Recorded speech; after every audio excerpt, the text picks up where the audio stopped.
Hi everyone, my name is Ashley Wolf and I'm going to explain human resource capabilities in a nonprofit organization. After this presentation, I hope you have learned the importance of human resource and what capabilities HR has in a nonprofit organization. I hope you enjoy the presentation. Human resource capabilities. I'm going to discuss the value of employees, legal practices, ethical leadership, human resource processes, and also give an example of a nonprofit that utilizes these capabilities and some best practice recommendations. Value of employees. We want to put people first, make sure employees feel valued, and employees that feel valued definitely increases morale. So this is very vital. If you don't have employees, you obviously are not going to have an organization, so it can't run. So you definitely have to value people. Legal practices, employment laws, federal laws, Title VII of the Civil Rights Act of 1964 is the main one, and also the Equal Employment Opportunity Commission that was established by the Civil Rights Act is a strong legal framework that is implemented in NPOs. So employees must be educated about the employment law. So this can reduce the risk for lawsuits and also assist in making correct human resource decisions. Ethical leadership. There's 3 ethical theories that help an executive be a strong leader, and that is ethical egoism, utilitarianism, and altruism. Ethical egoism is basically a theory that states that a person should act to create the greatest good for themselves and that they should be in a job position that they selfishly enjoy.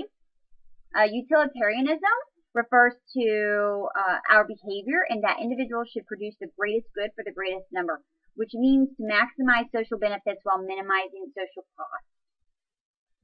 An example of a utilitarianism would be if an employer is considering hiding employees from something that was dangerous, like let's say like chemicals that are used in production or something. That's what that means.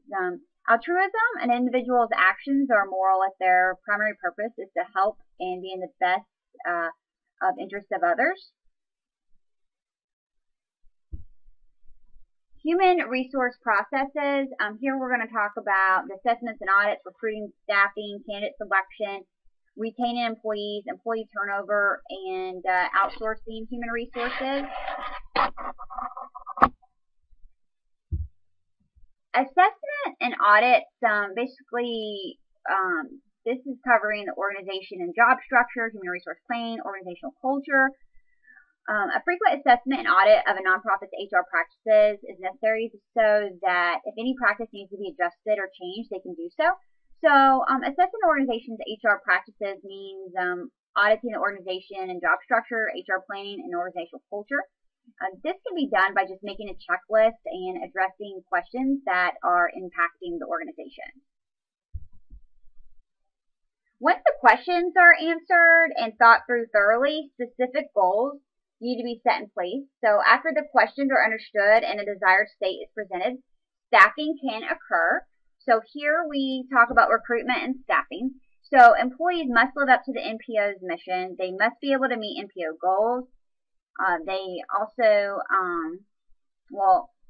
HR professionals have to have a succession plan in place to prevent turnover.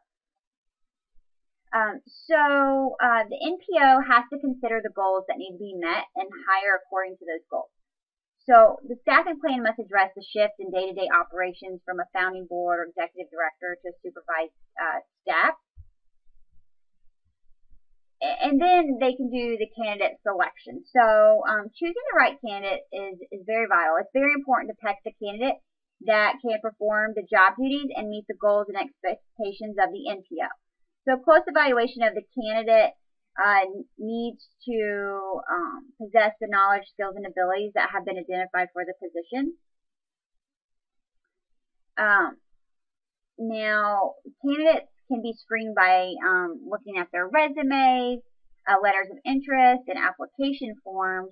But definitely, the candidate must possess the KSAs and Also, candidates can be screened by psychological tests, such as like personality tests and things like that, to also see if they would be a fit for the organization. Retaining employees, keeping employees engaged, motivated, encouraging them, and also rewarding them for their work is essential. So there's less turnover. Keeping employees engaged and motivated with their work can definitely keep employees satisfied. So expressing appreciation to the employees for their hard work by offering some type of reward is also encouraging for the employees to stay. Employee turnover, no matter what, there's always going to be employee turnover. So the need for a positive work environment is essential.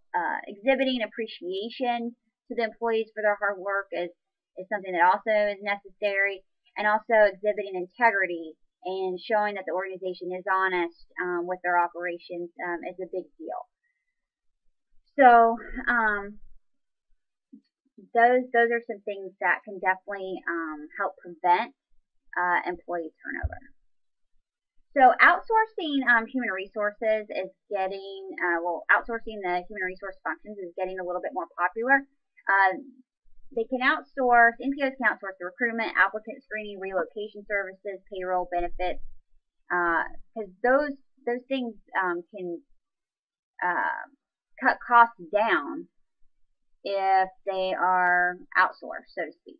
So that means that outsourcing human resource functions to companies to perform specialized tasks can assist with recruitment, applicant screening, relocation of services, payroll, benefits. For the most part, payroll and benefits are probably outsourced the most. Recruiting is a little bit more specialized to organization's mission, so that's not as frequently as outsourced, but this could definitely help, cut costs for the NPO, which is good because, NPO makes, they usually make their money by either membership fees or donations. So the American Red Cross is a very structured NPO that upholds an outstanding ethical image. Because of their HR processes and ethical practices, the American Red Cross has no tolerance for unethical practices and has strict guidelines in place to eradicate it from happening. So one of the strongest practices that the American Red Cross lives up to is conducting legal practices. They try to make every effort to stay in compliance with state and federal laws. So strong leadership from management and providing optimistic organizational culture is essential for the organization so that they can gain top-notch employees as well as retain those employees for the long term. So an effort that is encouraged by the American Red Cross is staying neutral. This means that the American Red Cross does not become involved with any religious, political, racial, or ideological controversies.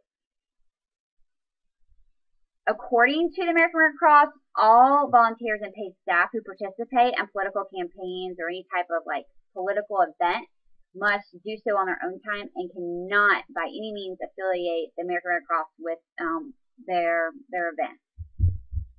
These policies are instilled to employees at the American Red Cross so that they will not consider any action that could possibly harm the reputation of the American Red Cross. So this is how they keep a strong ethical image. They follow state and federal employment laws and, exhibit strong leadership throughout the organization.